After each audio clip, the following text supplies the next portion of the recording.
The romance genre is and always has been the most successful literary genre. In 2023, the romance genre generated over $1.4 billion in revenue, making up around 20% of all fiction sales, with 33% of all mass market books sold being romances. If you walk into a bookstore, the first thing you'll likely see is the romance table, or a popular on book talk table, which is also probably filled with romance. So it's no secret that romance is a powerhouse in the literary world, but something that has only recently seen popularity is erotic or spicy literature. Over the first quarter of the 21st century, the romance genre has become infused with spicy stories, but it wasn't always like that, right? How did the romance genre evolve into what it is today? And how has its discourse looked over time? A deep dive into the genre's history will explore the evolution of the genre, exploring how readers, critics, publishers, and trends have all contributed to how the genre appears today. The romance genre is filled with a variety of different styles and concepts to satisfy any reader. But the most popular type of romance novel right now is the spicy or sexual romance. While it might be easy to lump all spicy books into one category under the umbrella of spicy, there are actually different types of spicy books, and they all serve different purposes. Erotic romance, for example, is about the development of a romantic relationship through sexual interactions. Sex has to drive the narrative forward, but it must be for the purpose of the romantic relationship. Also, happily ever after is a requirement. Erotica, on the other hand, is about the sexual journey of the characters and how it impacts them as individuals. Character growth is particularly important, and happily ever afters can happen, but they aren't necessary. Ultimately, sexual interactions in erotica cannot be used to further romantic development. It must be about individual growth. The key thing that comes down to separating these definitions comes down to whether or not a book is considered a true romance. But if that's the case, what is a romance book? In her book, A Natural History of the Romance Novel, Pamela Regis breaks down the 8 essential components of a romance novel, meaning that in order for a book to be classified as a romance novel, it must incorporate these elements in some capacity. Using Pride and Prejudice by Jane Austen, we can break down all 8 components. Number 1, society defined. Near the beginning of the story, the society that the lovers live in and where they will conduct their courting is established. It's typically flawed in some way, incomplete, or corrupt. The size and scope of the society differs depending on the context of the novel. In Pride and Prejudice, we get a glimpse into the society right from the opening line. It is a truth universally acknowledged that a single man in possession of a large fortune must be in want of a wife. We are immediately thrown into the social standings and expectations of Mr. Bingley and, by association, Mr. Darcy. Mrs. Bennet's conversation with her husband about the exciting opportunity Mr. Bingley's arrival might bring for one of her daughters works to reveal where the Bennets exist in that society. Her emphasis on Mr. Bingley's money, paired with the acknowledgement that there are only daughters in the Bennet family, show their need for financial security and their struggle in the hierarchy. Number 2, the meeting. This is the moment when the love interests meet for the very first time, and usually there is some indication of what the future conflict will be. While it is very brief, Elizabeth and Darcy first meet at a ball. While the guests dance and enjoy themselves, Darcy stands off to the side, refusing to partake. And when Bingley suggests he dance with Elizabeth, he declines, stating that she is tolerable but not handsome enough to tempt me, and I am in no humor at present to give consequence to young ladies who are slighted by other men. The meeting establishes Darcy's pride, his inability to associate with anyone lower than his rank. It also establishes Elizabeth's prejudice for Darcy and his behavior. Number 3, the barrier. Barriers are all the things and moments that prevent the love interests from being together. They can be internal, such as Darcy and Elizabeth's pride and prejudice, but they can also be external, such as Darcy's aunt, Lady Catherine de Bourgh, the false hero, Mr. Wickham, and Mr. Collins. Barriers make up the primary conflict of the story, and ultimately they drive a romance novel forward. Number 4, the attraction. These are the moments when the relationship and feelings begin to grow. Attraction can be built on a number of different things, such as friendship, shared goals, economic issues, and sexual chemistry. Attraction ultimately works to answer the question of why the love interests must end up together. Darcy and Elizabeth's attraction develops slowly over the course of the entire novel. For example, Darcy's efforts to get Jane and Mr. Bingley back together represent a reconciliation of Darcy's mistake in separating them and a shared goal between him and Elizabeth, heightening her attraction to him. Number 5, the declaration. These are the scenes when the lovers declare their love for each other. This moment can occur at any point in the text. In fact, the placement of the declaration will have an impact on the plot, conflict, and outcome of the story. The trope love at first sight, for example, would be an instance where the declaration happens at the same time as the meeting. In Pride and Prejudice, Darcy and Elizabeth's declarations happen at 2 different moments. Darcy's initial declaration is halfway through the novel during his first proposal. "In vain I have struggled. It will not do. My feelings will not be repressed. You must allow me to tell you how ardently I admire and love you." Whereas Elizabeth's declaration doesn't happen until the end of the novel. Elizabeth gave him to understand that her sentiments had undergone so material a change since the period to which he had alluded as to make her receive with gratitude and pleasure his present assurances. Number 6, the point of ritual death. This is the moment when all hope seems lost. The union between the lovers seems most unattainable, and the barriers are seemingly unbreakable. In a lot of contemporary romances, this is referred to as the third act breakup. The point of ritual death in Pride and Prejudice is when Elizabeth learns that Lydia has run off with Wickham. This scandal essentially destroys the Bennets, making all of them social outcasts.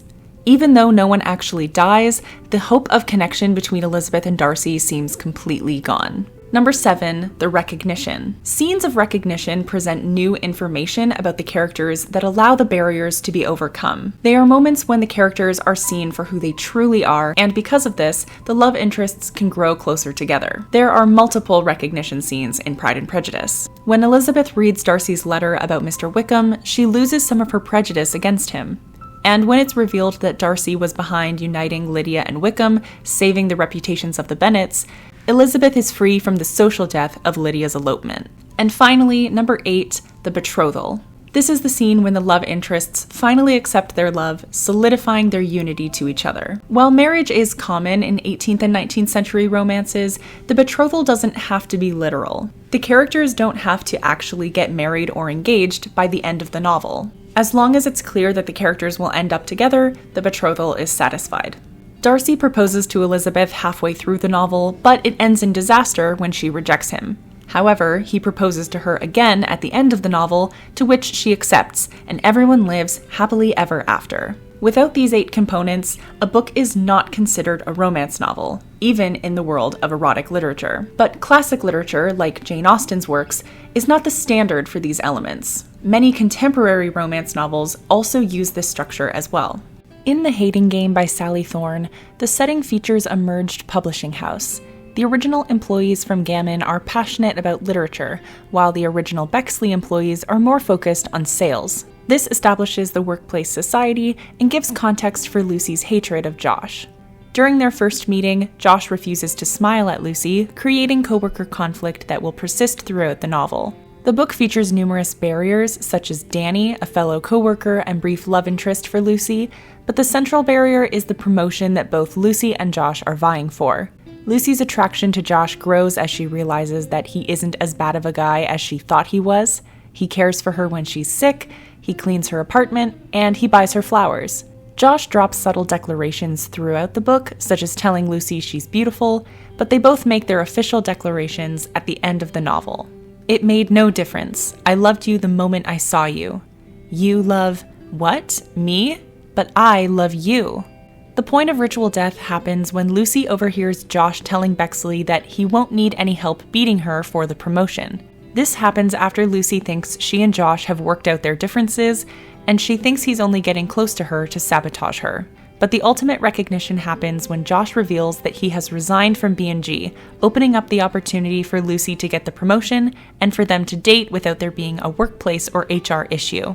While Josh and Lucy don't get engaged or married, they do end up together in a happy relationship. So while there may be some variation, almost all romance books have these 8 components. Regis notes, though, that these events can happen in any order. For example, Terms and Conditions by Lauren Asher features a marriage of convenience, where the marriage happens at the beginning of the book rather than the end. Most spicy books that are popular today do fall under the category of erotic romance, because they do adhere to these elements. However, the popularity and normality of spicy books has not always been so cut and dry. The romance genre has a long and winding history that dates back to the mid-18th century. The book that is most often regarded as the first romance novel is Samuel Richardson's 1741 novel, Pamela, or Virtue Rewarded. The book follows the letters of a 14-year-old girl named Pamela as she leaves home and begins work as a servant for a man called Mr. B. Over the course of the novel, Mr. B makes various attempts to sleep with Pamela, including disguising himself as a maid, hiding in her closet, and enlisting the help of other servants. However, to the misfortune of Mr. B, Pamela's virtue is stronger than his efforts to assault her, and all his attempts fail. But after she is released from her employment, she realizes that she's actually in love with Mr. B, and she returns back to his estate to marry him. By today's standards, this book doesn't seem like it is a romance, but because the primary conflict is courtship, it does qualify as a romance novel. Additionally, Pamela was released during the dawn of the novel, and her rags to riches story, moving from working class to upper class, was monumental for its time, especially since it had a quote-unquote happy ending. So even if Pamela wasn't the first novel or even the first romance novel, it was the first best-selling novel, solidifying the romance genre as the earliest form of popular literature. Despite the popularity of Pamela, the book did have its fair share of criticism. Henry Fielding famously wrote Shamala, a parody of Pamela, and critics dismissed the novel as a work that gratified the reading public with the combined attractions of a sermon and a striptease. While both men and women were reading in the 18th century, reading was still predominantly a men's activity, even when it came to romances like Pamela. But as the 18th century went on, there was an increase in women reading and writing. Women did not always have the same opportunities to read as men did, because often the issue was access and the people around women who controlled what books women could read. However, as readership increased, libraries became more and more popular. In the 18th century, libraries were divided into 3 categories. The first being the private library. These were personal libraries that aristocrats would have in their homes, and they were not open to the public. There was also the proprietary or subscription library. These were middle-class libraries that were club-owned and regulated by membership fees. These could be comparable to university libraries, where you pay a tuition in order to gain access to the library's contents. And finally, there were the commercial circulating libraries. These were libraries where members could rent books for a fee. Circulating libraries were not available to all members of the public, and they were for-profit businesses. But because circulating libraries were designed for the middle class, the books that they carried were targeted for that demographic. In addition, as circulating libraries became more popular, they started to attract more women, which became a conflict for men. The library's role in increasing access to literature for middle-class women raised concerns that this access would corrupt unformed minds with immoral material that women readers weren't educated to recognize and weren't prepared to resist. Intellectual and social elites worried about the degradation of morality, virtue, and taste if the production and consumption of literature got into the wrong hands. In a nutshell, men were afraid that women having access to popular literature would encourage women's autonomy, and critics of the circulating library were quick to point out women's involvement in their popularity. A comic from 1804 titled The Circulating Library shows 3 women renting books. The fiction shelves are almost completely empty, whereas the more serious books, history texts, sermons, and plays, are still fully stocked. There is a man up on a ladder looking through the very literal, highbrow literature. His place above the women, along with the women being next to and on the same level as the dog on the floor, really cements women's position in this environment. Even the text along the bottom of the comic reveals that women are renting numerous books at a time, depicting women's interest in lower-class literature as obsessive and excessive. In the 19th century, romance readers were introduced to Jane Austen, whose works popularized the domestic novel. Domestic novels have 3 categories, the first being governess novels. These are books featuring young, low-class women who become governesses for a wealthy family. The second was the social problem novel. These are novels that heavily feature social issues such as poverty, inequality, or discrimination, and they seek to raise awareness for social change. And the third, and also most popular, was the religious novel. These books feature home and daily life, but they're grounded in religious themes and values. Most religious domestic novels ended with the hero dying, but unlike in today's society where that would be considered sad and upsetting, their death would have been seen as heroic because dying as a Christian meant triumph and not defeat. Many romance novels published during this time were classified as domestic works. These romances sentimentalize the duties of the good wife and faithful daughter. Jane Austen's first published novel, Sense and Sensibility, demonstrates qualities of a domestic romance novel. Elinor Dashwood suffers in silence over Edward's engagement to Lucy,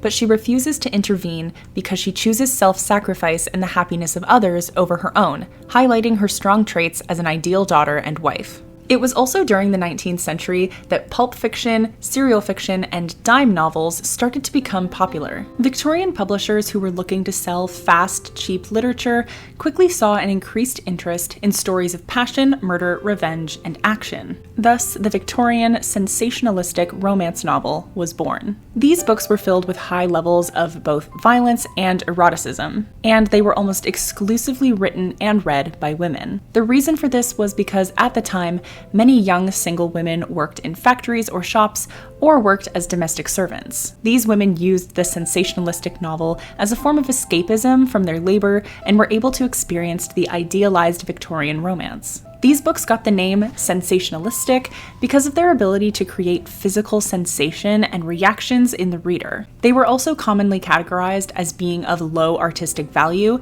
because they depended on shock value and flashy plot. While all of these things made the sensationalistic novel popular, they also caused concerns about the well-beings of the women reading them. 19th century physicians and purity writers claimed that sensationalistic literature was only consumed by the uneducated and led to moral and cultural degradation. Girls are not apt to understand the evils of novel reading. It is not only that novel reading engenders false and unreal ideas of life, but the descriptions of love scenes, of thrilling romantic episodes, find an echo in the girl's physical system and tend to create abnormal excitement of her organs of sex, which she recognizes only as pleasurable mental emotion with no comprehension of the physical origin or the evil effects.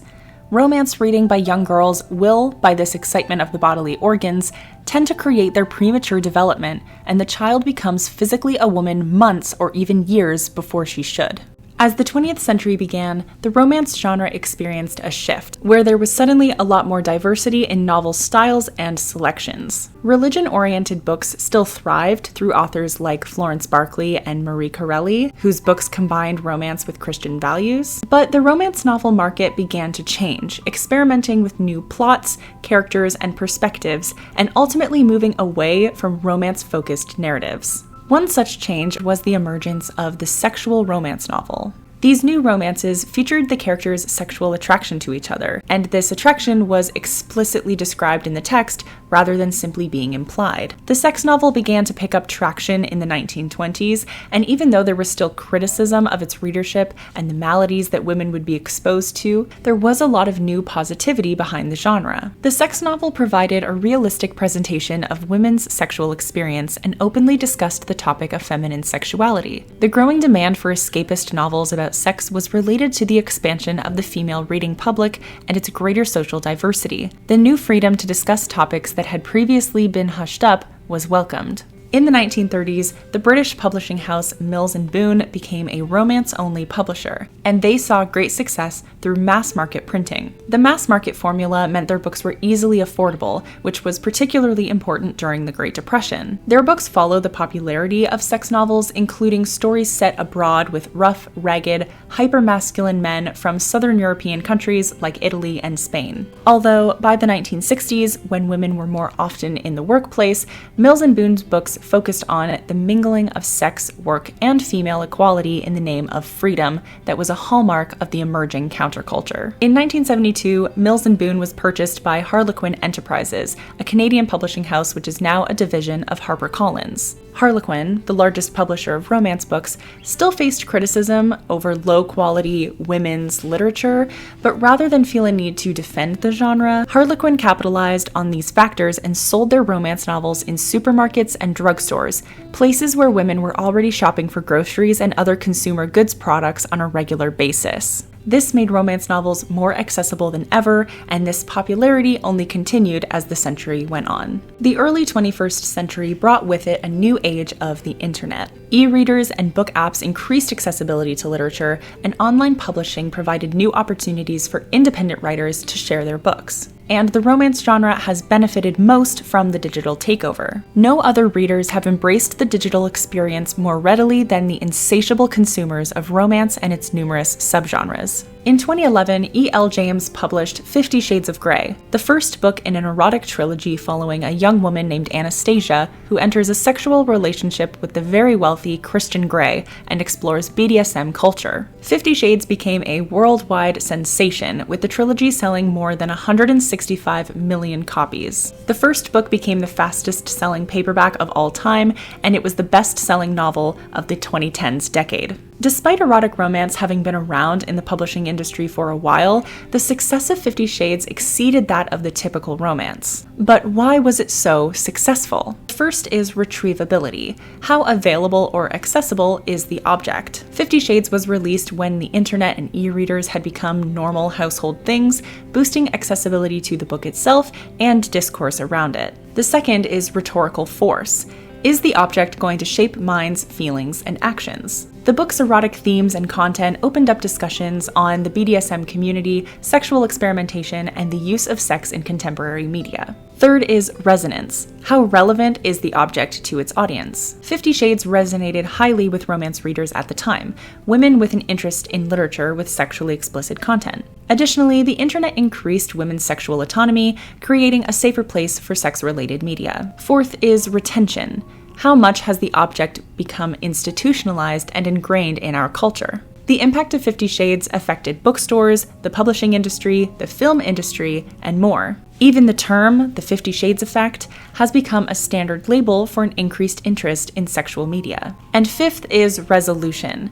How has the object contributed to an ongoing buyer's market? 50 Shades probably introduced a large market to BDSM, likely increasing the purchase of adult toys and BDSM-related equipment. On top of these 5 traits, there are 3 other strategies that I think are equally important, and I'm referring to these as the 3 S's. The first is story. How invested are readers with the story? Considering that the popularity of 50 Shades happened primarily through word of mouth, it's safe to say that readers enjoyed the story enough to continuously recommend it, even if it was only the erotic sections that they enjoyed. The second is social commentary. How is the object sparking conversation? While there was a lot of praise for these books, there was just as much public ridicule. How many women here have read the books? Yeah! Okay, and how many men have read the books? Is there one? Where's the man who read it? There. Show yourself. Have you really read the books? Yeah. Did you enjoy them? No, they're shite. The series has just as many haters as it does admirers, and device opinions are always going to increase readership. And lastly is success. Sometimes, people get lucky. In fact, luck is a huge component when it comes to finding success in the publishing industry. E.L. James may have still found success even if she did everything wrong. Regardless, all of these things help explain the power of 50 Shades, allowing it to welcome a new wave of highly visible erotic literature. The ways in which erotic literature is marketed changed in the 21st century. Romance book covers are almost as memorable, if not more, than the actual text themselves. In the 70s and 80s, romance books were mostly covered with 2 scantily dressed lovers locked in an intense, immortal embrace. According to publishers, for the most part, sex equaled sales, so conveying some idea of a book's storyline quickly became less important than advertising some form of distilled passion. This cover style was known as the clinch, and it dominated the entire genre at the time. The clinch was made especially popular by Joanna Lindsey's novel Hearts Aflame, which was the first cover to feature Italian-American model Fabio Lanzoni.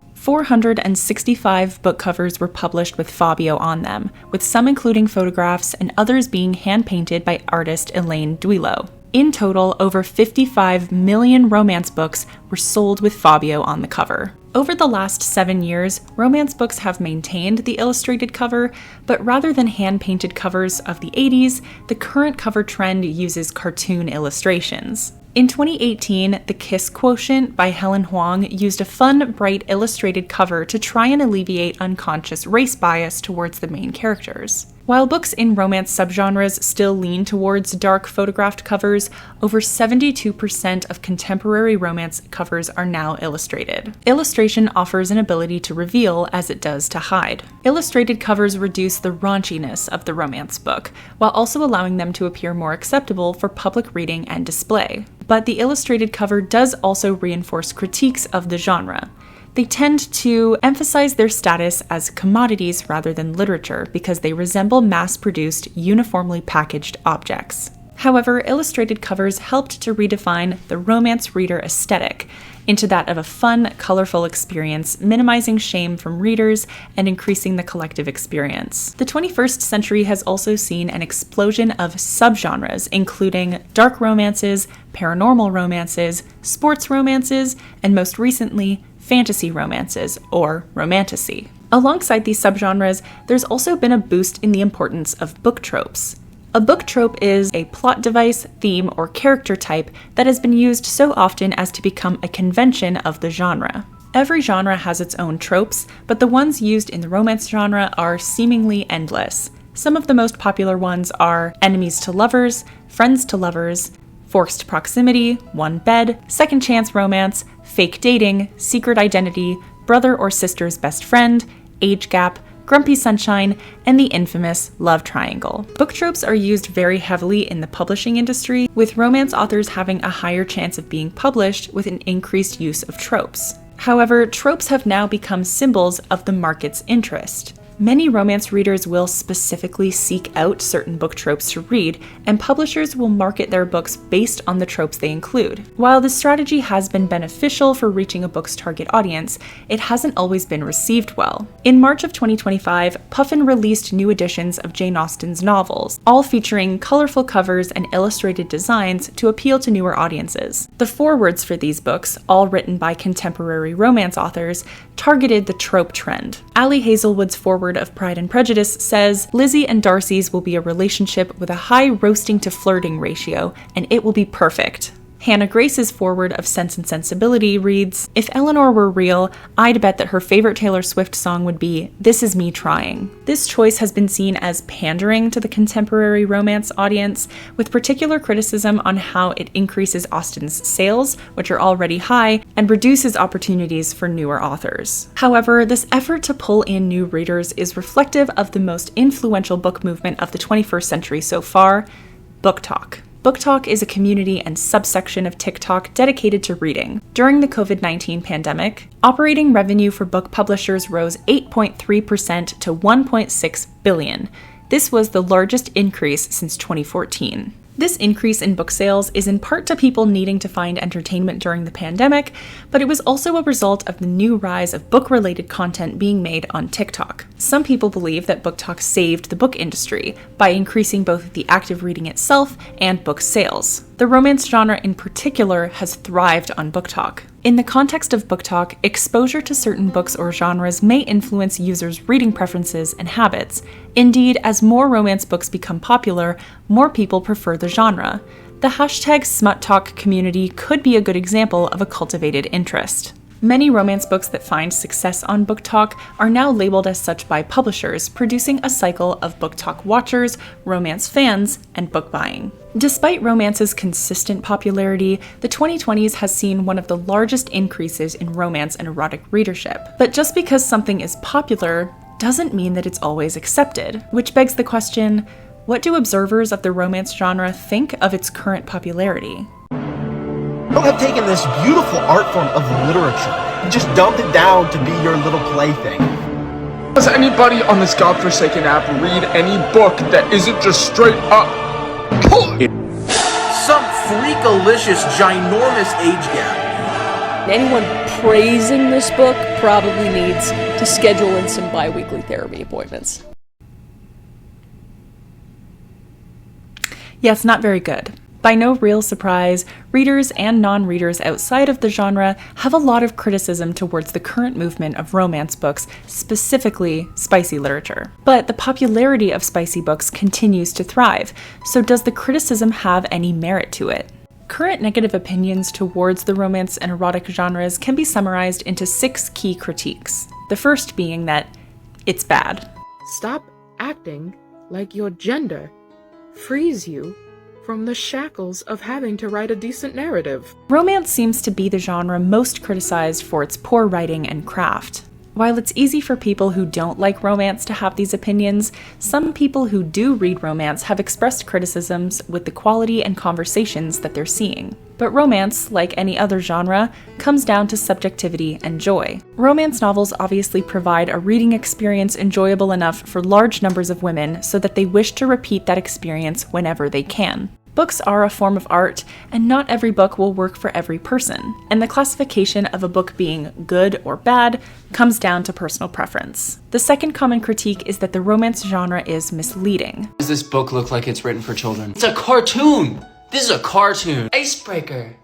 A novel. This looks like it's for kids. Like I mentioned earlier, the current trend for romance book covers is to use bright colors and cartoon-style people. Some people feel that the vibrancy of the covers will cause people to think that these books are meant for younger audiences. The reality, though, is that cartoons and animation do not inherently mean that something is made for children.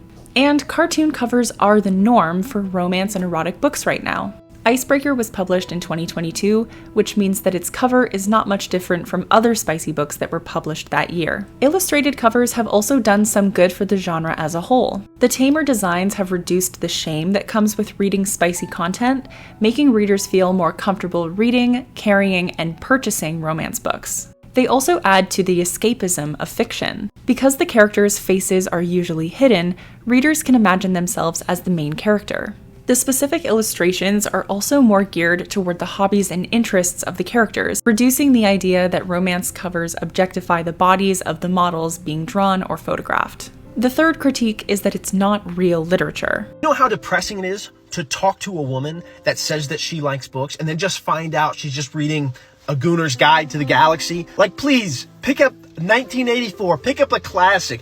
Not even that, pick up a contemporary fantasy book that has a story to tell. This critique is built on the idea that older works, such as classics, and or serious works, books worthy of in-depth scholarship and study, are the only books that anyone should be reading. And romance, a silly women's genre, doesn't seem to qualify. This belief negates the history of romance's involvement in the creation and popularization of the novel, the scholarship that has been done on romance books, and it invalidates the current areas of scholarship the contemporary genre is producing. For example, I talked about the importance of the betrothal, the happily ever after, when it comes to identifying whether a book is a romance or not. However, this criteria is changing. More and more romance books are being released that don't end with happily ever afters. They both die at the end, The Song of Achilles and Me Before You all end with a character's death. Magnolia Parks and After both end in sad reveals and breakups. Part of the reason for this trend is due to the increased popularity of book series. It's okay if the couple doesn't end up together in the first book, as long as they're together by the time the last book ends. But standalones, and books that were originally published as standalones, challenge this narrative. If a book heavily focuses on the development of a romantic relationship, should its sad ending negate its classification as a romance book? Additionally, the genre is more diverse than ever before. Romance and erotic romance are no longer reserved for straight white couples. The genre is adapting, making romance books worthy of study and critical thinking. The fourth critique is that it's repetitive and unoriginal. Originality and solid storytelling are often sacrificed for spicy scenes, trauma, or shock value. The result? A parade of mediocre formulaic books that dominate the discussion while genuinely innovative works get buried. Many people have noticed that similar elements are featured across numerous different romance and erotic books. This critique is usually centered around the use of tropes. One issue people have with tropes is that they can give the impression that an author is being lazy. Tropes can be used to conveniently explain questionable writing decisions or mask poor exposition. The other major reason has to do with publishing. Tropes are inherently linked with the marketability of a book. The problem here is that stories can feel overused and cliché, with writers packing tropes into their books to increase their readership opportunity. It can give the appearance of formulas being reduced to create a product. However, despite romance novels having predictable plots and reused elements, what makes a romance novel successful, not only in financial terms but also in a creative sense, is to think inside the box. The constraints, the limits, the structure of the romance novel is what allows a good writer to soar creatively. The romance genre relies on tropes and formulas because they are the building blocks of the romance novel. Characters and plot may feel familiar, but commonality is an integral part of the genre. The fifth critique is that erotic romance is dangerous and romanticizes violence. Every time I hear a book talker advertising a book, it has at least one of three things. Borderline essay, some freakalicious ginormous age gap, or straight BDSM. If a book talker describes a book as a dark fantasy or dark romance, immediate red flag. This critique is definitely the most challenging and sensitive to combat. I'm not going to dictate which books and types of content are harmful, because that's going to look different for different people, but I can't just avoid this critique because it is a genuine concern regarding the dark romance genre. I do, however, think there's a kind of misunderstanding that comes with this discussion and the way it relates to popular men's media. Other genres that often toe the line with immoral activity are horrors, thrillers, and mysteries. And yet, the ways in which those genres are talked about is inherently different from the way that people talk about the dark romance genre. Why do mysteries, thrillers, spy novels, military intrigue stories, and the rest hold a slightly more elevated position in the social ranking of other people's opinions of your reading material than romance? Are you a woman? That could be why. Traditional men's entertainment is significantly less criticized than women's entertainment, which means that violence and gore in a horror novel is exciting but degrading in romance. However, just because you read about something doesn't mean that you endorse it, and this goes for all genres. It's one thing when the subjects of a dark romance book are not handled well, but it's another to assume that its readers promote the content within. The last major critique is that it's all just Does anybody on this godforsaken app read any book that isn't just straight up It's not spice, it's not a romantic novel, it's Of all the current discourse, this is the most prominent of the entire erotic romance genre. Not only does it criticize the current trends of romance literature, but it also inadvertently criticizes its readership. As I explained earlier, not all spicy books are the same. Erotic romance and erotica are two different genres. Pornography is actually an entirely separate genre in and of itself. Pornographic books are stories written for the express purpose of causing sexual titillation. Plot, character development, and romance are not primary to these stories. They are designed to sexually arouse the reader and nothing else. While some romance readers are reading porn books, most of the erotic books popular on Book Talk aren't actually porn, because many of them have romance, development, and plot, regardless of whether that plot and development is good or strong. And there is a difference between the impact of the erotic versus pornography. According to Audre Lorde, the erotic has often been misnamed by men and used against women. It has been made into the confused, the trivial, the psychotic, the plasticized sensation. For this reason, we have often turned away from the exploration and consideration of the erotic as a source of power and information, confusing it with its opposite, the graphic. But pornography is in direct denial of the power of the erotic, for it represents the suppression of true feeling.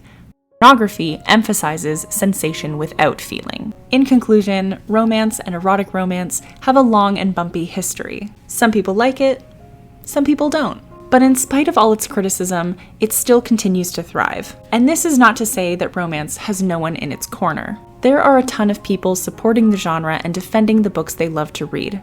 There's a reason romance continues to be the most popular genre, and it's because people love it. It's fun when the enemies finally become lovers at 2 a.m.